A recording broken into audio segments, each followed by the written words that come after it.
Today, we are diving into a huge trend that's really shaking up the housing market, multi-generational living.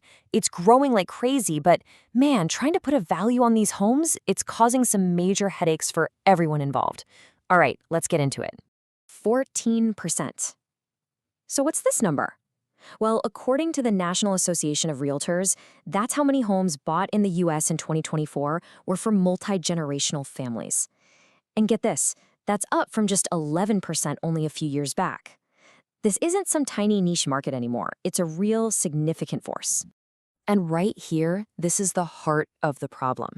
You've got this feature, an in-law suite. That sounds pretty straightforward, but the value it adds is all over the map. We're talking a potential range from zero, nothing, all the way up to a 25% premium.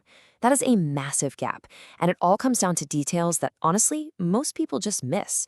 This is the confusion we're going to clear up. So why is this so tough, right? Why can one in-law suite add tens, even hundreds of thousands of dollars to a home's value, while another one adds basically nothing? Well, the problem, and this is kind of funny, it actually starts with the name itself. It all boils down to this question. What exactly is an in-law suite? Here's the thing, the market doesn't have a standard definition. And if you don't have a standard definition, how can you possibly have a standard way to value it? You can't. This lack of clarity is the root cause of this whole valuation puzzle. I mean, just look at the two extremes here. On one side, you could be talking about a glorified guest room. You know, it's a converted bedroom, shares the main entrance, maybe has a microwave nook. On the complete other end of the spectrum, you've got a true second home, a full-on apartment with its own private entrance and a real kitchen. Both get called an in-law suite, but their value, worlds apart. This really shows you the challenge we're up against.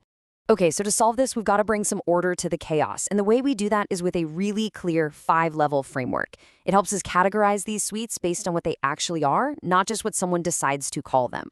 So let's break this down. Level 1, that's the gold standard, a full apartment, separate entrance, that's going to command a hefty 15 to 25% premium. Now drop down to level 2, an attached suite, it shares an entrance, only has a kitchenette, the premium drops. Level 3 is the tricky one, the garage conversion. Yeah, you gain a suite, but you lose a garage, so you have to account for that penalty, leaving you with about a 5 to 12% premium. Level 4 is that glorified guest room we talked about. Pretty minimal value there. And then at the very top, level 5, are the homes that were purpose-built for this. They set the absolute ceiling for value in the market. Okay, so the framework is great in theory, but let's see how it actually works in the real world. For that, we're going to take a look at a real-life case study from Winter Garden, Florida. So here's the property. It's a 5-bedroom main house, but it also has this 550-square-foot ground floor suite. And this suite has it all. Its own private entrance, a full kitchen, a bathroom, a living area. Based on our framework, this is a top-tier, level 1 full apartment. Now, the sellers listed it for $60,000 more than comparable homes that didn't have a suite. So the big question is, were they right? Well, here was the agent's big headache. The data available was a mess. The MLS just lumped every kind of in-law suite into one category. So he had basement bedrooms mixed in with full-blown apartments. This noisy data made it pretty much impossible to find a true apples-to-apples comparison to justify that higher price. So here's the light bulb moment. The right approach isn't to go hunting for a perfect match, because you probably won't find one. It's to break the problem into two distinct parts. First, you figure out the base value of the main house by comparing it to similar homes without any kind of suite. Then, and only after you've done that, do you estimate the extra value of the suite as a separate premium, using our framework. And that brings us to the most important guiding principle here. Really, the big takeaway from this whole explainer. It's this simple. Always separate the premium from the base value. Don't try to price the house as one single giant thing. You price the house, and then you price the feature. It sounds like a small shift in thinking, but believe me, it makes all the difference in getting the number right.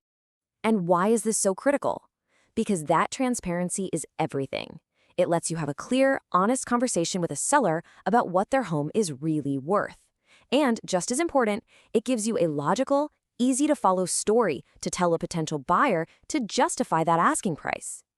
You know, any analysis that clearly lays out both the base home value and that separate, estimated premium, that's what gives you this kind of clarity.